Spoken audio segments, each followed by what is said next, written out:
white and blue.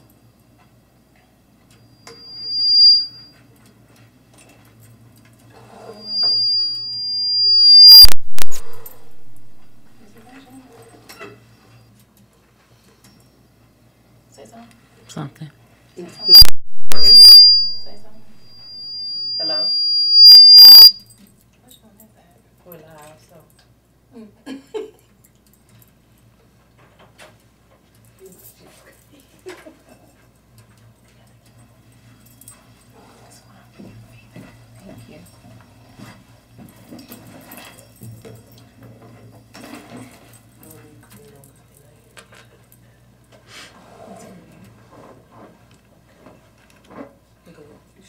Okay.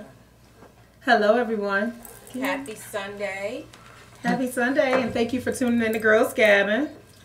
We wanted to first say hello to everybody. Today is February 17th, and we're tuned into Girls Gabbin Radio Show. I am Lisa Duff Washington. And I'm Andrea Riley. And we're your hosts for today. We wanted to kind of give you a highlight. First, thank you for tuning in. And we wanted to kind of remind you that February is, the theme of February for Girls Gabbin is Matters of the Heart. So we started off the month with wearing our red for Wear Red Day in honor of awareness for heart disease. And then actually last week we had a fun show celebrating Valentine's Day. We had two wonderful comedians on that, you know, my jaws were hurting from laughing so hard. But Sean Sarvis and Sean Mason were on, and we talked about what men want and what women want, and that was a very interesting conversation. I don't know that we did. We decided that both men and women want respect. So we did come up with that. After that, it kind of went everywhere. So yeah. So, but we hope that everybody had a wonderful Valentine's Day. Yes, I do want to say happy belated Valentine's Day. Yes, and actually, we had our significant others on as well who were part of the show. Yes and no. I mean, they kind of hid from the camera, but they were here and gave a little, you know, little something on what they thought men and women wanted. So that was kind of fun. But today we're going to talk about how to get through losing a loved one. So we have some wonderful guests that are going to help us do that, because life is rough right now and people are going through some stuff. So I think Andrea is going to start us off, and we will have another guest joining us, but I'm going to wait for that moment. She's on time, but she'll be here soon. Right. I want to thank you all again for tuning in. As Lisa stated, we do have three wonderful women that are going to be speaking on how to heal after losing a loved one and going through the process. And I am going to introduce to you a native of Washington, D.C., who is a wife and a mother of four, founder and CEO of Healing Broken Wings Incorporated, which was founded in 2016, with the motivation to strengthen resources for the women in the DMV area, a healthy life assistant and motivational speaker. Anari has been featured on WHUR, The Daily Drum, and Cafe Mocha. She is now partnered with the United States Attorney's Office and United Planning every month, to which they host a women's forum in Ward 8 with District Council member Trayon White. I introduce to you all Miss Anari Jackson. Good afternoon. Welcome. Thank you. Thank you. So Anari is going to share with us you having lost loved ones in your family. We, of course, as you stated, if we had time, we would have quite a few talking that next year discussions. Yes, but I'm going to let you share, you know, what it was your process and whom you've lost and how you've been healing or going through the process. I think two of the most significant losses that I've had in my life so far. One was my brother. I was 12 years old, and I was at a birthday party. And in the process of that birthday party, I was always very clairvoyant. I felt very ill that evening, and I got a phone call from my brother's girlfriend stating that he had committed suicide. He shot himself in the head in my grandmother's home. He was a D.C. police officer, and this was in 1997. To this day, we still do not know exactly why he did this horrible act, but imaginably so, being 12 years old and that being my only sibling and my mother's only other child. She had him when she was 17 and me when she was 36, and I used to always joke with her until we were both mistakes, baby. Because if you had somebody that young and somebody that old, you wasn't trying to make that happen. But realistically, it was very, very hard. It shaped me as a woman. It shaped my relationships. I did not really know how to process that grief. I dealt with a mother who was very, very strong. She, of course, had to go with the humiliation of having my brother very early in life. And so because of that, she kind of just fought through it, but didn't really deal with it. Mm-hmm. And so I didn't understand what that was. And it taught me a gift and a curse as to how to persevere, but also how to mask that pain and continue to just move on. Fast forwarding from that, after many, many other losses in life, in September of 2016, my son was on the back end of being in the hospital for 3 months, having emergency brain surgery, and us dealing with that, and my mother and my husband being very, very supportive with my other 2 children. My son had a doctor's appointment at 10 o'clock that morning, and at 10:32 that night, my mother dropped dead of a heart attack. My mother was my very, very best friend.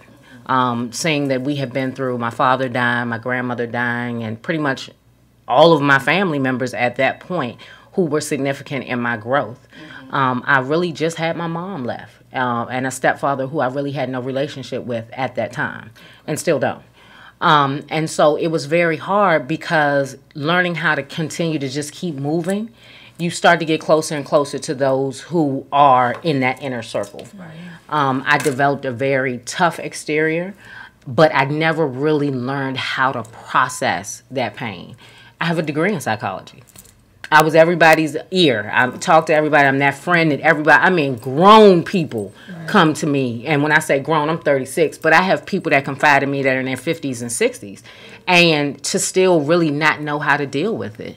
And because of my belief and my strength and my source being the Lord, of course, I lean on him. And people say that a lot. People say that all the time. Oh, I'm going to God and God is my rock, and really do not understand the significance of having a relationship with him where I have a husband that's phenomenal, but his mother and father are still alive. Mm-hmm.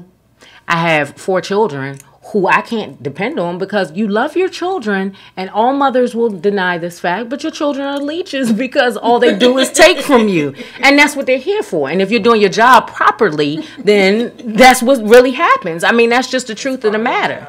And I have people who have been around me enough to know and have processed some of this grief to be able to be there, but I'm not a talker. I'm a listener. I'll tell you how to get over your problems, but I'm not a person that's going to come to you with mine. And so that's put me in a situation where, because I'm a little too bright with having the book Smarts of Psychology and having my own nonprofit and helping women who've been through a lot, it's kind of put me at a disadvantage. Because I find myself a lot in my room by myself after I've gone and given a speech to 50 or 60 women, or after I've picked up that phone 40 times and given everybody else relationship advice and told them how to get through their problems and held somebody else's hand at a funeral. I'm in the shower crying. Because I really don't know how to express to anybody else, this is what I'm going through. And it's gotten to a point now where I have been surrounded by a million people who may have the words or the proper skills to help me, but I'm going to be honest, it goes right over my head because I've been in survival mode since I lost my father when I was in the 4th or 5th grade. You know, so realistically, it's just trying to find a way to help myself. It's how I started Healing Broken Wings. And I actually started it, I went and incorporated my nonprofit the day that I buried my mother. Because I said, this is not going to be the day, always, that I buried my mother. And I had to find a different way to process that energy. And so in doing so, I've been blessed to have a lot of people around me who kind of say, okay, I see and I know. And even Andrea has known me since I was little and has always said, baby, you got it. Since I was a little girl. But I didn't know that I had to go through all the way down to the bottom of the pit of the earth to get all the way to the top of it. And people don't understand that part. You know, I know that there's greatness in me, but the process of it, I want people to always remember, most famous comedians commit suicide. Most people who really make it and you look at and think are these great entities who give you all these wonderful isms and how to get over it and write all these great books are usually people who are slitting their wrists. So at the end of the day, you know, when she asked me to come on and share, I said, okay, so what part of the story do you want us to talk about? Because we can go through it all. But those 2 deaths were very, very hard for me because I still have not processed now. You know, I still find myself looking at things and analyzing things that my husband does or that my sons do because I'm so scared that they're black men that don't communicate.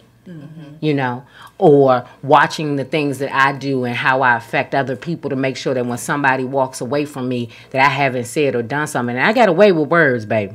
It can be real good or it can be very, very negative.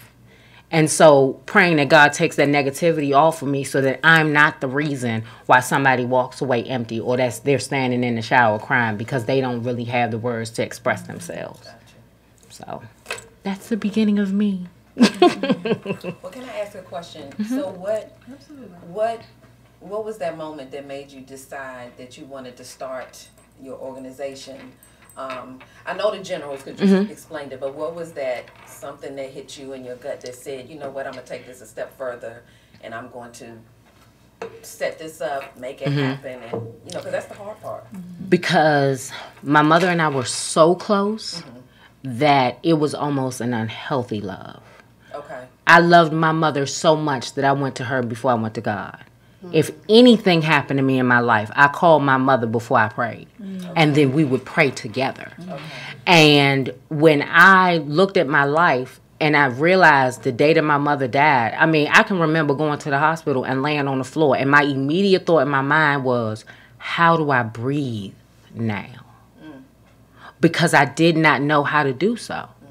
And in this short period of time from when she died and when we buried her, my thought process then started to be, if I'm going to have to figure this out, there's somebody else that did not even start here. There's somebody else that did not even have the mother that I have. There's somebody else that's functioning and moving and maneuvering through life who has really no clue at all whatsoever what it looks like to have somebody stand back to back, toe to toe, and say, we're going to fight this sucker till the wheels fall off. There are so many people who have never had anybody that did not judge anything that they did, that pushed them in the directions that they felt were best for them, but that were just always there. Right. And for me to know that I had that, I want to be just possibly that for somebody else. I just want to be able to be that ear or be that sounding board or just be able to push somebody in a direction to get them to where they need to go. Because I don't have all the answers. I don't try to have all the answers. My nonprofit is never going to have all the answers. That's not what we're here for. What I'm here for is just simply to get another sister, whether she's black, white, purple, green, or orange, if she's married, if she's divorced, if she's single, if she's homosexual, whatever her preferences are in life, just to get her to know that there is a tomorrow. Okay. Period. And whatever she's facing. Love that. Yes, ma'am. You have any questions? You want to ask anything? Basically, Anara, you covered everything that, you know, basically about your bio, giving us an understanding of your organization. Now, also that your mom had passed, but in what the day you started your organization, but your mom was a mentor for so many as well. She started Eagle Charter Academy. Eagle Academy Public Charter School, yes, ma'am. In D.C. Yes, ma'am. And so, but you still... I do. I work there. I work there, and I'm on the board of a nonprofit, the Cassandra S. Pinckney Foundation, which helps fund a lot of programs for the school. And we hope to make that a bigger platform as well. But that's hard too. It is. It's hard standing in the footprints of a giant. My mother was a giant. My mother had friends like Eleanor Holmes Norton and Marion Barry. You know, my mother was someone who would go down into the pit of Southeast where they were shooting outside, take all her jewelry off, stick it down in her bra, go sit in your house with the roaches and rats and not say nothing about them, and sit there and talk to you about how she can help you better your children. And she's also somebody who could go all the way on the other side of Georgetown and give advice to that woman living in a multi-million-dollar home. She was a giant. And for somebody to be that grand to so many people, there are people to this day that work at Eagle Academy Public Charter School and tell me I'm only here because of your mother. There are people that work in the government that tell me that I only do my job because I remember your mother when I was a child. Or I remember a conversation I had with your mother. My mother's somebody who would walk around with a fur coat on and take it off and lay it on the ground for an old lady if she needed to get over a puddle, because it didn't mean that much to her. She worked for it. It meant something. She drove an Audi, but she would let my kids play in the Audi. So for me to have to step on the back of something like that and know that no matter what, I can't compare myself to her, that's hard too. That's hard too. And people don't understand that. When you look at people and you say, well, how could you be sad and you had this or you went through this or you had these experiences? But when you come from people and you come from actual greatness and whatever that regard is, whether your parent was a pastor or whether they were a neighborhood pastor, because I'm going to tell you right now, I learned more from a man who I know the first through the fifth gets missing because he got some things he got to scratch because he got some. I learned more about the Bible from that man than I had from a pastor any day of my life. His name is Garland Coleman. I will tell anybody that. And people have judged him and misused him, but the reality behind it is my mother was the kind of person that appreciated all of those people. And that part is hard for me. That part is hard to know that I don't see too many people like that. I don't meet too many sisters like that. And when I was young, I didn't like women because I said, oh, sisters judge and they this and they that. And I had to realize it was my problem, not everybody else's. And now I want to be that kind of woman that was what my mother was. I want people not to feel judged or misused or mistreated by me. I want to be able to stand there with you and whatever your decision is and say, okay, so now that that went wrong, what we going to do now? Exactly. Instead of telling you in the beginning, oh, no, baby, that ain't going to work. Because everybody don't function like that. Right. So, yes. So, Eagle Academy Public Charter School is in Southeast. It services a lot of our babies over there. Technology is great. Wonderful things for those children. But, you know, she died doing what she loved. Mm-hmm. She was at work making work phone calls that morning. So, you know, it's a process. Absolutely. It's a process. Well, I want to...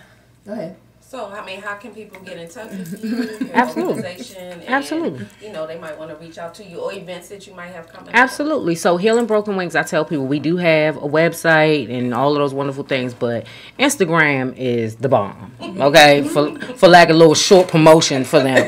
But on Instagram, we are, I'm telling you that I'm never going to get sick. Right. But it's healing_broken_wings_INC_. And my husband talk about me all the time because I got all those underscores in there. But I did it on purpose because when you put healing and underscore, by the time you get to broken, it pops up. Okay. And everything that we do in the community is there. Everything we do around is there. I do motivational speaking. I'm somebody, my phone number's even on there. I had to learn how to cut my phone off because I'm somebody that will help you at any moment and any time that you need it. I don't know everything. But if you call me and you get me and it is meant for me to help you, God is going to tell me exactly what to say to you in that moment. I take no credit for anything that I ever do or will do. But I do it from the bottom of my heart, and I do it because I want to be there for somebody else. Okay. Yes, ma'am. Well, it was a pleasure. It was extreme Thank pleasure you. to have you Thank today. you. And actually, as we get to moving around the room, you know, y'all gonna get to know each other and network and everything. So we're gonna roll right into Caressa. We were joined by our third young lady here. But Caressa, thank you for joining us. Actually, Caressa's name was given to me by a friend of yours, Katrina Lyons. Yes. And we were looking for somebody. I was looking for. I said, hey, I need somebody with grief, you know, expert in grief counseling, that kind of thing. And your name popped up, and she was so gracious to accept the invitation. So thank you. Thank you. And I want to give you a little bit background on Caressa, and then she's going to tell us all about what she does to help us heal more. Caressa Jennings is a top millennial grief. We love the millennials. I'm gonna act like a millennial for Today, okay. I'll give you a pass today. Give me a pass. Just today. Yeah, I'm probably furthest away. Maybe not. Oh, wait a minute. Hold on now.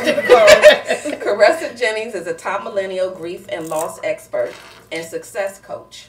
Her insight has graced the pages of numerous national renowned publications, such as the Huffington Post, Jet Magazine, and even Black Enterprise Magazine. Go girl.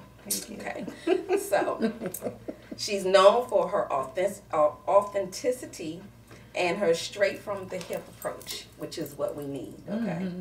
She connects deeply with audiences nationwide. She travels the country supporting professionals and families dealing with loss, grief, and trauma. With a bachelor's in social work from Virginia University Union and a master's of arts in human service with a concentration in marriage and family, which is very important because it's not just grief, but I mean, you go through grief with family and marriage and all kinds of things. So that's well-rounded. And that's from Liberty University. Please welcome certified coach and grief recovery specialist, Caressa Jennings. Thank you. Nice to Hey, hey, join you. We got some serious stuff up in this room today. These ladies are playing. Nice to meet you. Thanks for having me. And I want you to just share what, and I'm sure people are probably looking for some tips too that I want you all to share on how to get over. Because like you said, a lot of people don't even know that they're grieving. They really kind of deny the process. And it's so many ways you can lose people. Like my mom, as an example, is the only child living now. We buried everybody, her sisters, my grandmother, everybody. And I noticed that even from doing all of that, she was so wrapped up in the process of doing the burials and doing the this and doing the that, that I never saw her really just sit still and grieve. So I really, even to this day, don't know that she did that. But I just would ask every now and then, are you good? But the answer was usually yes. And I probably got a lot of why I moved the way I do from her, because I never really saw her shut down. I kept moving, so I've been in that closet many times, and came back out with a smile on my face, and it's time to roll. So help us with how we get through that stuff. Yeah, so again, thank you for having me. Absolutely. First, some tips that I can share is, and I know you were sharing something about not necessarily grieving all the way or just still trying to figure that out. The first thing I tell people is you don't have to like it, right? You don't have to like that something horrible happened to you, that you went through something traumatic, but you have to first acknowledge it. Like, yeah, this did happen. A lot of times people just don't acknowledge it at all. I don't believe in the 5 stages or the 7 stages of grief. I don't believe in that. I feel like everyone's grief is different. Grief is actually an emotion. It's a response to a loss. We know loss happens in many different ways, like as you were sharing about marriage, relationships, and things like that. So first you want to acknowledge it so that you can, one, feel it, so that you can deal with it, so that you can heal it. Feel it so that you can deal with it, so that you can heal it. So those are first tips I could say. Another tip that I always share all the time is you don't want to repress or suppress. Repress or suppress is like consciously blocking something out of your head or unconsciously blocking it out of your head. You want to express it to friends and confess it to God. And I feel that when you express it to friends, like you said, someone say, oh, how are you doing? Okay. Sometimes you just say, yeah, because you don't feel like talking about it. Everyone deals with it differently. But then you might randomly get a phone call.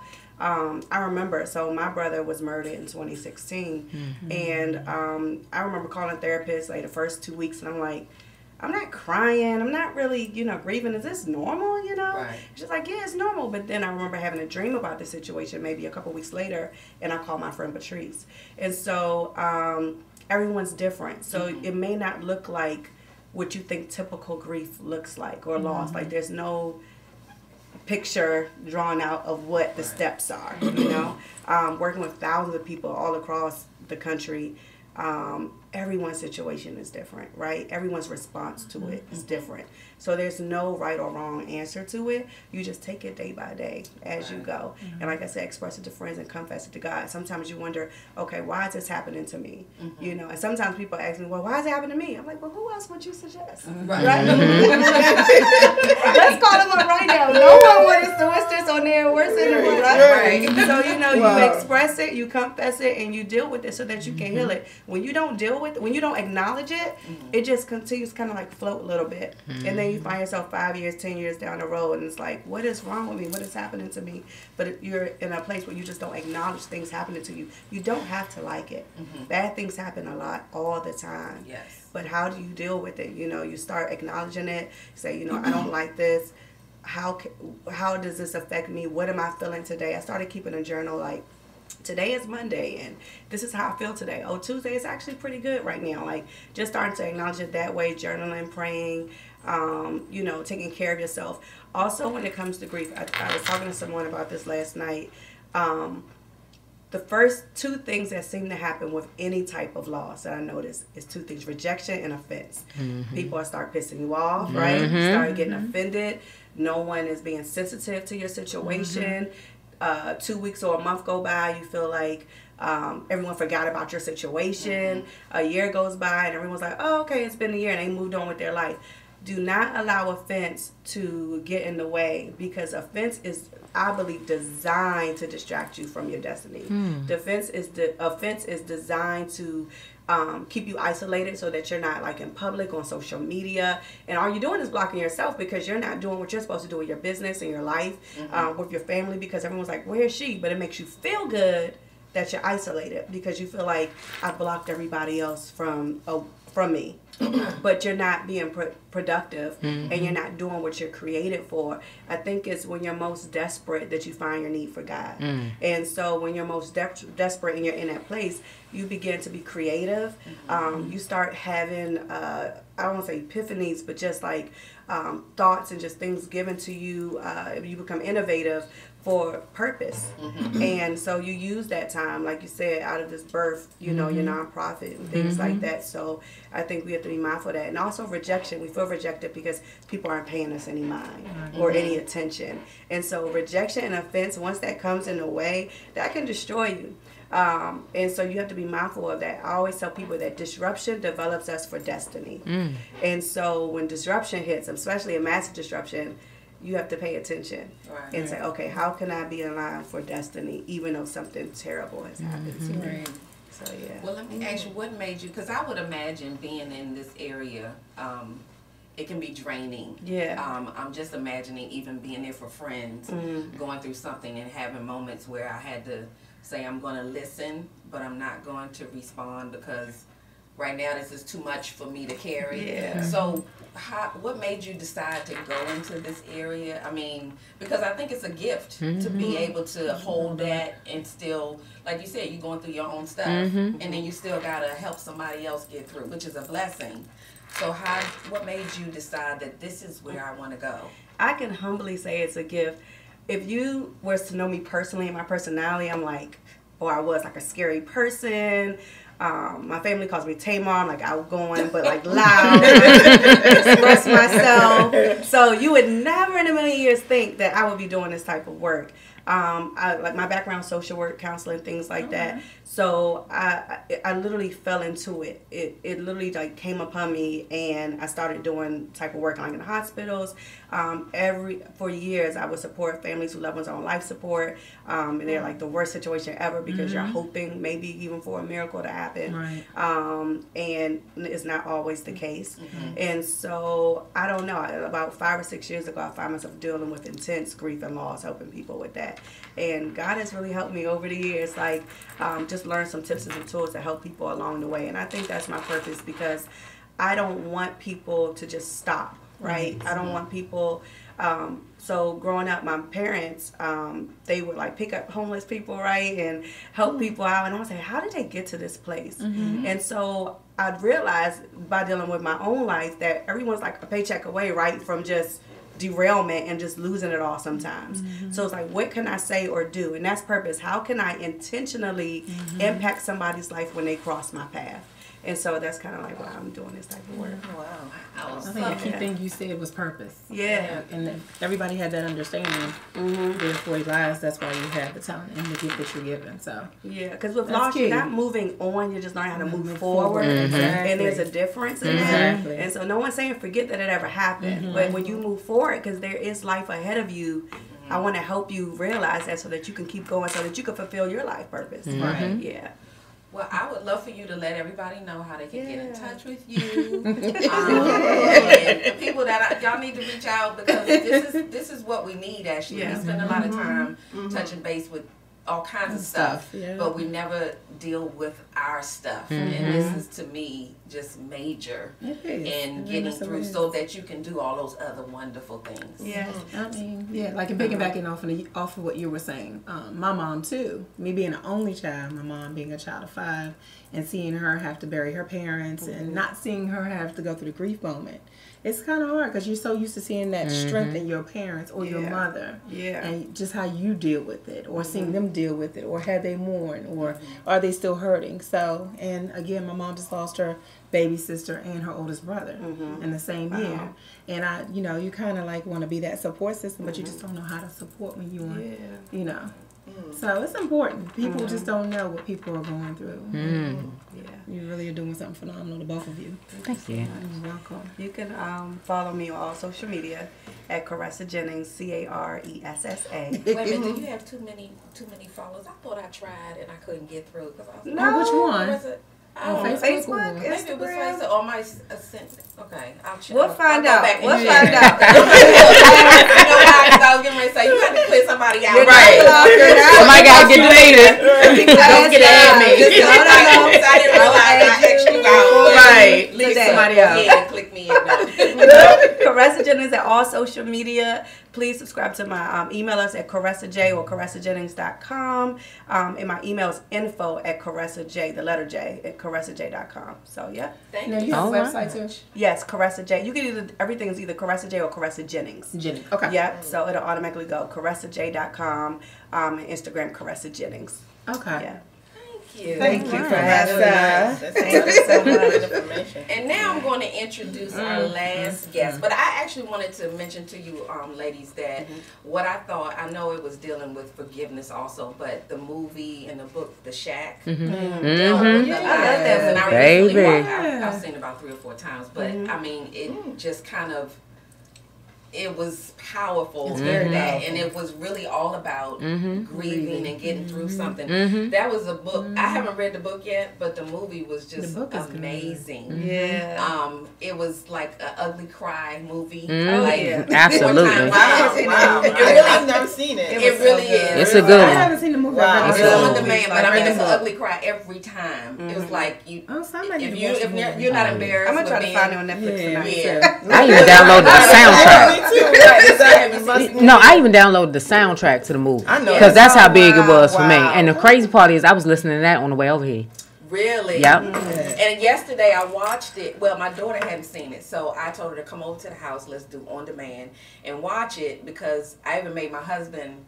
After watching it by myself, he was asleep, and I woke him up just to say, okay, not today, but you're gonna have to, because that wasn't his type of movie. But then I said, I don't care whether you like it or not, just we've got to watch this together. And I ugly cried all over again, and he, it was powerful. So if you all get a chance, just check it out. Absolutely. Nice. The Shack. Okay. But let's introduce our last guest. Okay. You know what? See, it's history. I already know. Go ahead. You can go I ahead. can do this because it's over 30 years of friendship. Then, But let's do me like you did them. Don't do me like you would do me. Okay, yeah. Don't But do she me came in bad. late. Well, then you want me to ease it up? But do you know- You got it. Don't No, go no, too no, I hard don't. on it because you're going to give it 5 minutes. She was like, See what? don't go They're not gonna let it go, baby. So no, our relationship has been fine. It's a normal thing. So Exactly. So it is. It's a normal thing. It's So okay, you let get me up. introduce Miss Yeah. We have a wonderful guest in the studio. She's an MC, singer, songwriter, producer, engineer, and DC's own Nonchalant. Hello. Welcome. Thank you. She's known for delivering intelligent lyrics and giving voice to the community through your music. Her debut album, Until the Day, was released in 1996. Long time. And rose to the top with the single that we all know, 5 o'clock in the morning. Yes, Lord. Actually, it's 5 o'clock. I always say 5 o'clock and then start singing it. So I wasn't trying to sing for years. It's one of my faves, which peaked at #1 on Billboard's Top 10 rap singles, number 20 on Billboard 200, and number 44 on UK singles charts. All right. Making her the first, which I did not realize this, the first rapper from DC to land a major label recording deal Yes, ma'am. and sell over 500,000 Yes, ma'am. records with 2 world tours under her belt. A proud member of the National Walk for Epilepsy Steering Committee. Please welcome my H.D. Wilson sister, okay, who I knew back when. Way before. You was back there with me. I was back there. DC's own Nonchalant. Welcome. Welcome. Thank you so much for having me. Absolutely. And I invited Non. And I know you almost. No government, no. I invited her on because I know she's had some losses in her life, and the new thing you have, because she's a DJ now, but I know that she was heading up this epilepsy walk in remembrance, or really supporting the loss, one of the losses you had in your life. So I wanted you to kind of talk about that, what you've done to get through some things, because even as a young, when we were in high school, you started, losses were there, and we had to deal with that, and we didn't know what to do. It was just kind of like, it happened, now how do we keep going to the skating rink, but still understand that she's going through something or whatever. So help us understand that, and then tell us about what you're doing. Okay, well, thank you again for so much for having me. And it was this group of women in here. I'm getting so much from you all, so I'm just happy to be here. But like you said, I'm involved with the National Walk for Epilepsy that takes place this year, April 27th, on the mall. And I was blessed to, I've been a part of the National Walk because of my nephew Christopher, who passed away from a seizure in his sleep 7 years ago, a couple of weeks out of high school.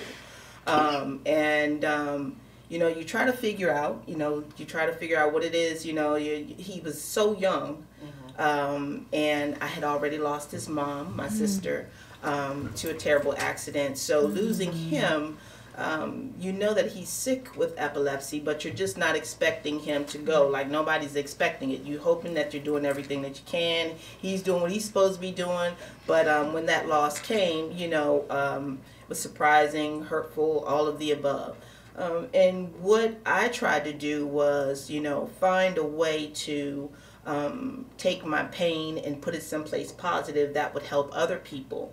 Hopefully not go through that loss that my family was dealing with. And so that's why I became a part of the Epilepsy Foundation Steering Committee. I was the DJ and one of the hosts for the walk last year on the mall, and I was asked to be that again this year. And then I joined the steering committee. And what I have is called the Nonprofit Tour.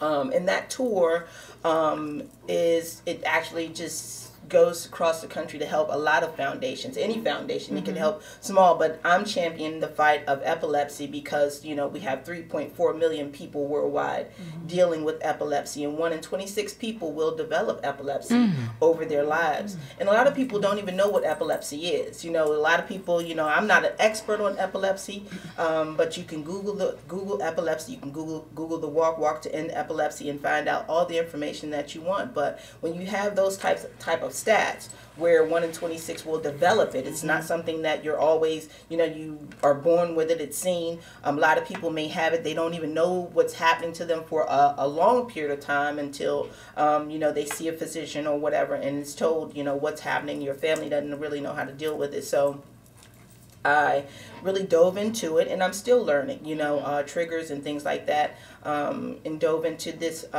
this foundation to really channel, my pain, and it's been very, very helpful to me. Last year, just doing the walk, hosting the walk for the first time, I was so exhausted afterwards, but I was so full afterwards because at the very end of the walk, and this was like a TV moment for me.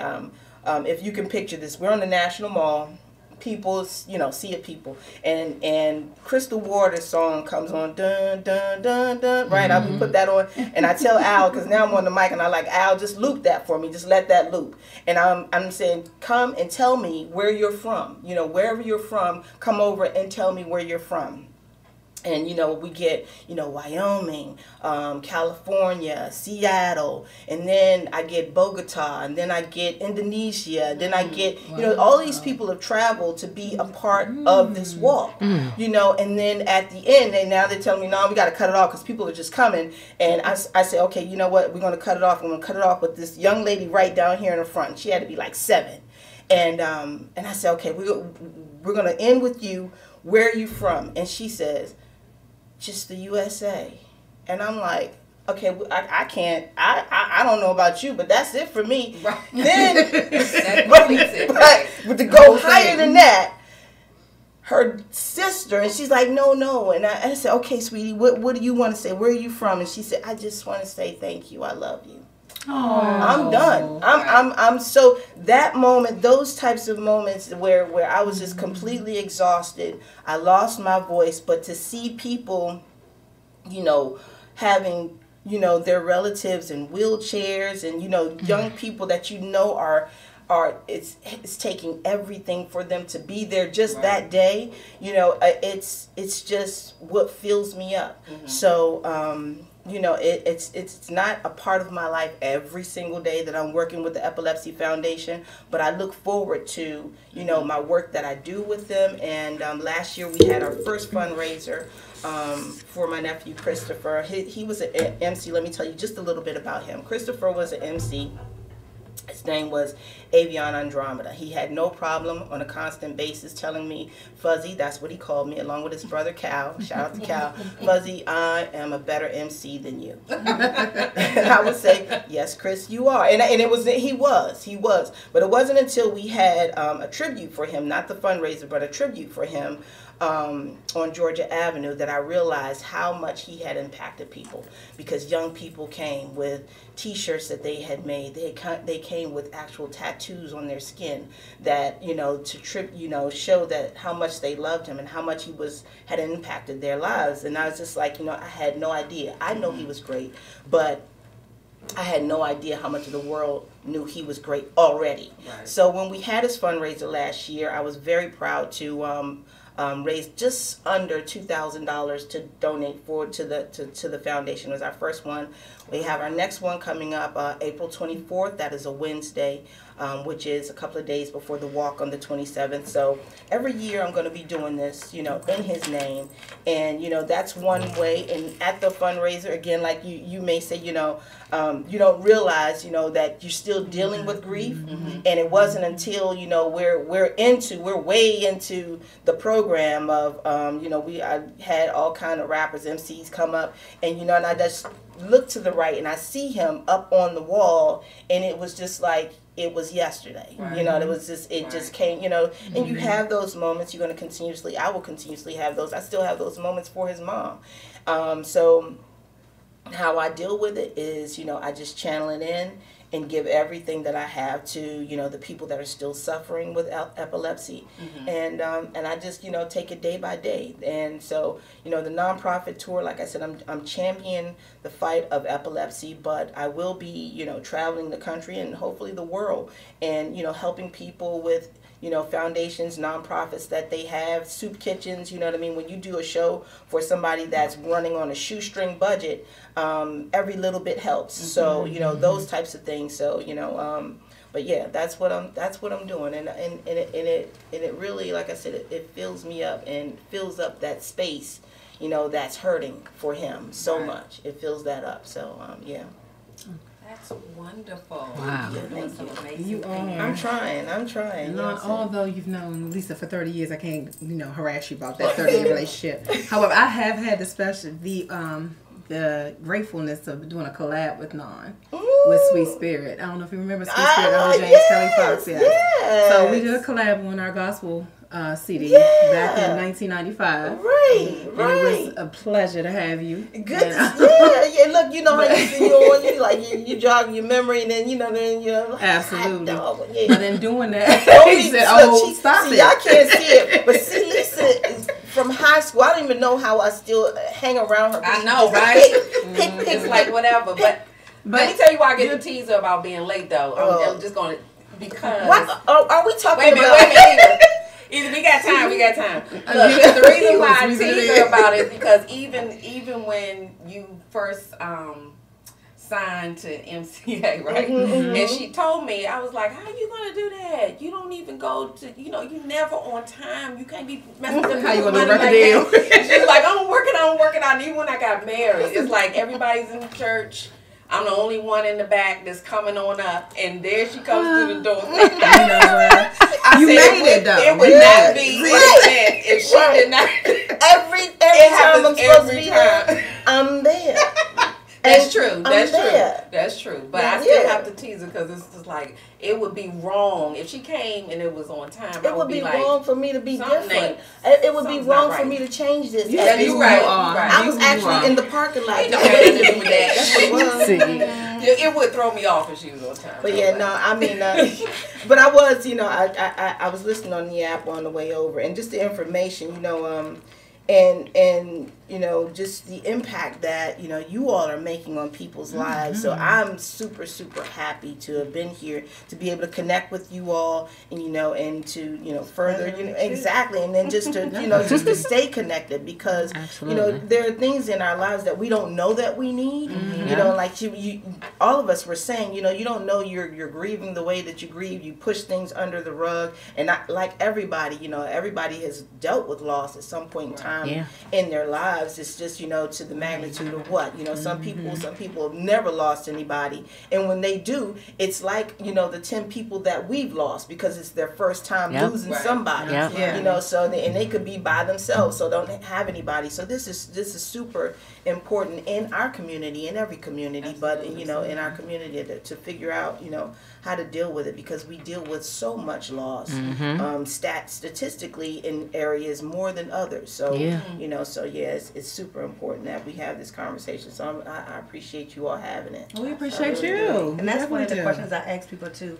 Are you covering up your grief with your grind? So you said that makes a lot of sense. Yeah. So I have to catch myself every now and again, you know, but and speaking of his brother, Cal Rips, who is also an MC, you know, Calvin continues to, you know, deal with the loss of his brother, because they were, even though they were in difference in age, but their common interests and their closeness, you know, he's dealing with it in a different way that, you know, I am. He's not even dealing with the loss of his brother the same way that I am with my sister, because I have other siblings. He has one other brother, but it's still a different dynamic. So, you know, so talking, you know, even having a conversation with someone, you know, who has lost the same, you know, the same person as somebody else, your grief is different. So, you know, having conversations with him about Chris is completely different than what I would have, you know, with him about, you know, with my sister about Christopher. So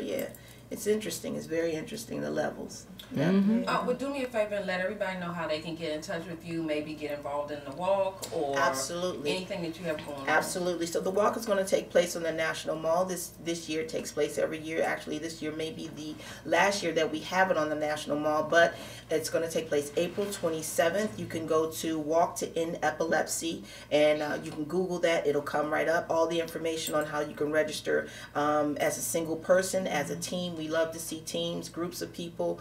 If you don't have a team, you can figure out, you can actually join someone else's team and make a, you know, a team of 2 people.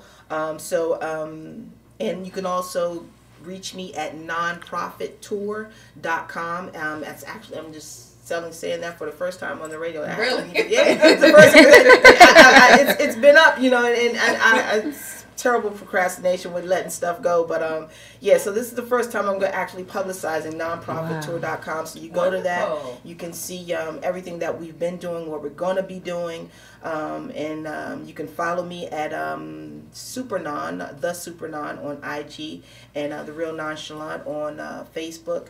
And like you said, Instagram is a great way. Isn't it? Social media, Lord have mercy, I love the social media. Yeah, so you can reach me on social media if you can't reach me any other way. And you know, if I can help you, definitely let me know. If I can, I will. If I can't, hopefully I know somebody else that can, and I'll point you in that direction. Absolutely. Amen. Thank you. I actually had a question. I know dealing with loss, I've lost my grandmother and people in my family, but what I thought was interesting is me dealing with, my husband lost his mom and his brother within 6 months of each other, which it was just like I can't really explain that experience because I'm trying to be there for him and not knowing how to. So are there some things that you all can share on how being the spouse of or the sibling of, where I don't know what to do. I haven't lost, you know, either one of my parents, and I haven't lost my sibling, but he had lost one of each, and within 6 months of each other, around the holidays. So all of that, and it was like he went through changes of angry, and there's nothing I could do to make it right, and it was a hard time. So what kind of tips can you give people for how to support others that are going through that loss, and not take it personal? Because I took it personal a lot of times, and it wasn't, but I don't know how else to take it. You know what I'm saying? They say, can I help you? And it's like, you know, leave me alone right now, or nothing, maybe nothing. What can y'all suggest for that for those people? You want to do the professional, I'll do the personal? Okay.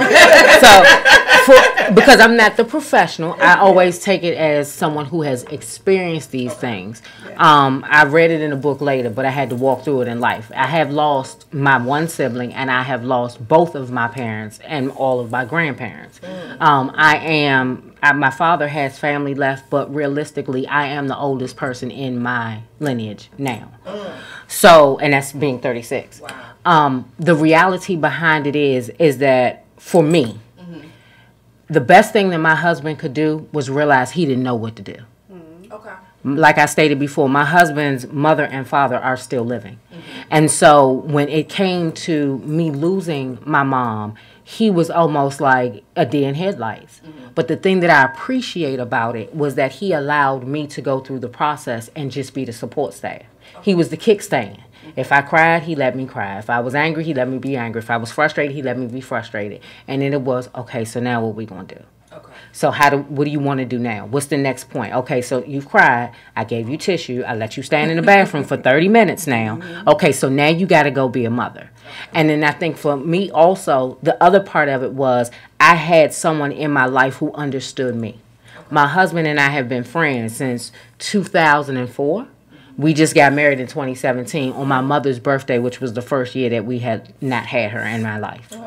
And that was hard. He planned the wedding because I couldn't. He picked the colors. He did all of that because I was like, I want to do this, but I didn't really know how to deal with my mother not being there on her birthday. Wow, shout out to your husband. Okay. Right. He a bomb, man. I know that's right. I got a knife. Just know in case they come for him. But realistically, in dealing with a spouse, and this is just a personal opinion of it, you have to know your spouse, and you have to know how strong they really are, and you learn people over time. And one of the greatest things that my husband did for me, and I promise you, I've never told him this, and he watched it on live, but I hated the fact that he pushed me. I was pissed. Because how dare you, and this is what you were talking about, because how dare you tell me that it's time for me to get up. Dag on you. And he would tell me stuff like we would be laying in the bed at night and he'd be like, okay, you cried all day today. So you gonna get him to go to work tomorrow? Or I would be sitting there frustrated looking like a lump of clay and he'd be like, okay, the kid's hungry. And he know how to cook. And I'm thinking to myself, how dare, if you don't get, but it was his way of pushing me back into movement. And it's still hard because it's still fresh. She just died in 2016. But my only advice that I would give to you as someone who was on that side of really being down in the dump and feeling like it was almost the end was knowing that the reality behind your spouse is you're the strength behind them. When one is weak, the other is strong.